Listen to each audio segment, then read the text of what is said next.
Hello, hello. Taylor here. Nice to see you, if I've never seen you before. Hello. I've been watching a few videos about the AI bubble and what's going on. And I think it's really interesting.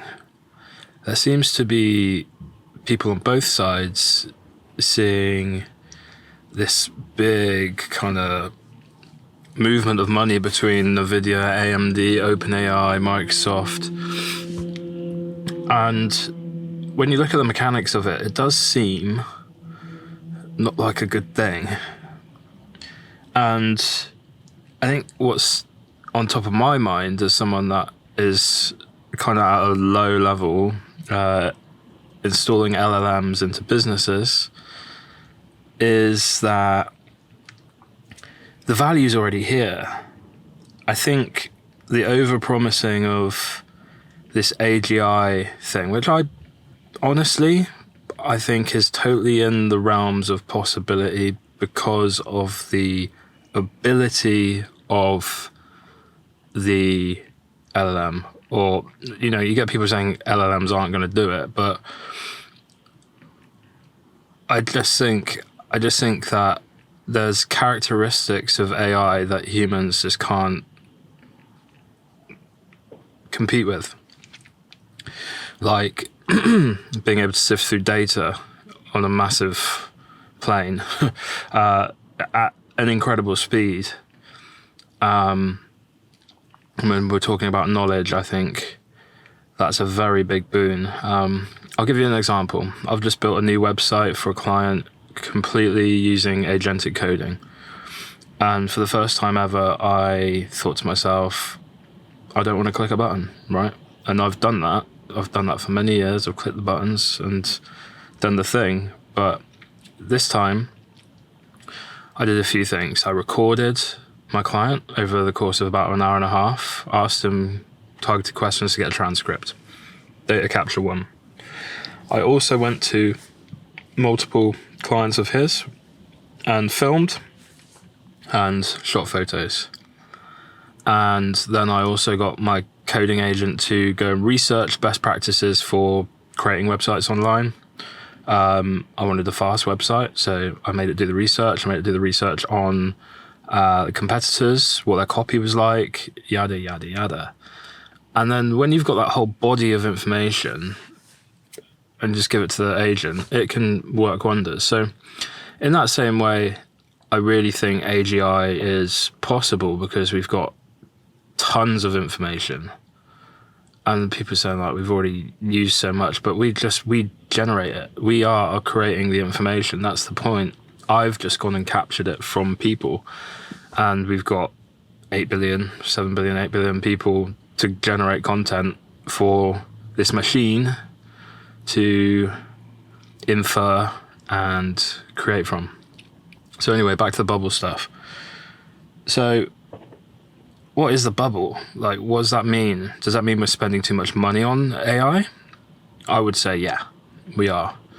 And I'd seen a quote from someone saying that the cost of a data center is the revenue data centers are making is incredible compared to like the actual cost of serving the inference.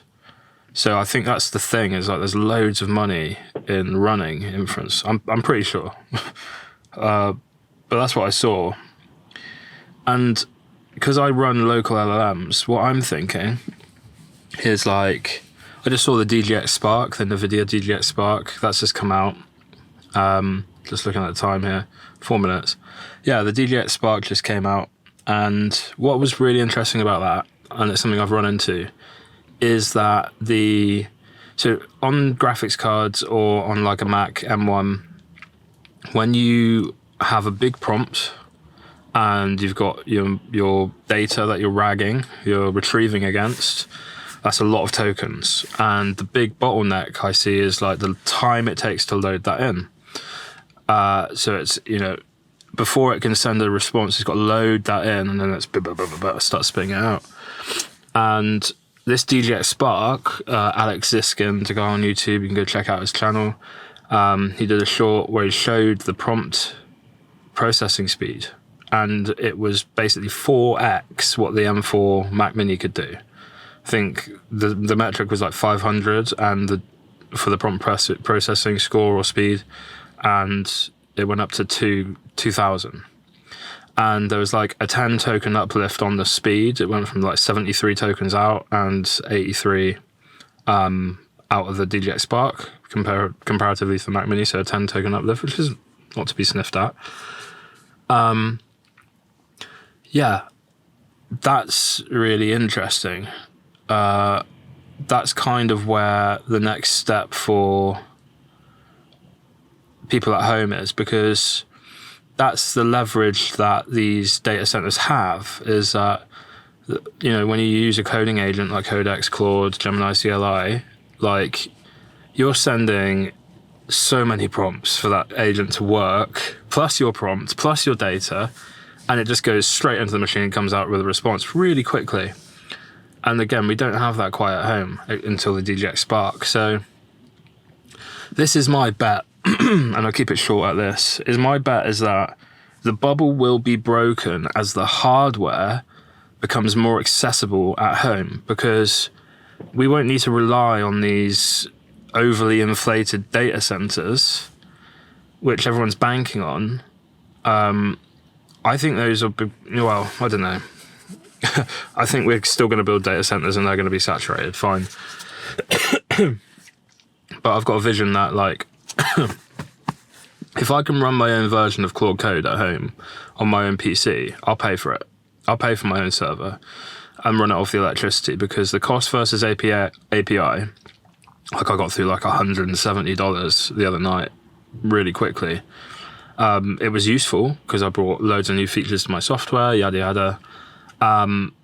But there's like a point where I think owning your own hardware, just like I've done in a business at a low level, will be the most cost-effective way, and then that'll take the power out of the hands of the providers. The money will slow down, and that's what I'm envisioning. So, and the reason is that there's loads of open source models, and you just got to wonder, like, what's that going to do to the landscape of open source models? Like, will they become more closed as they get better, or like will we still see this like abundance? I mean, let's go China. Like, they seem to be helping us out on that one. But I believe in open source. I believe in local.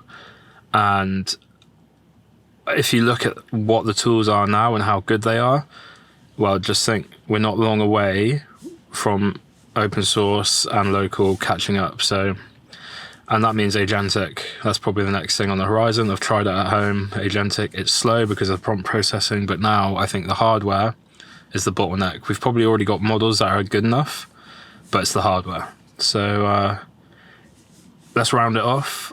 AI bubble, I think yes.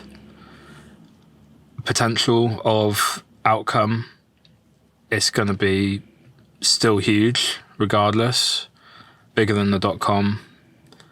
And do we have to be worried about AI? I do think yes. After seeing what agents can do when they get going. If they've got the right tools, they've got the right access, which we seemingly are building into everything right now. We got to be careful, because these things can do things a lot faster than us. So anyway, that's my little car talk for today. So if you enjoyed that or want to hear more of my mind, subscribe, drop a liggity like so people can see this too, and have a good rest of your day, evening, afternoon, wherever you are. Over and out.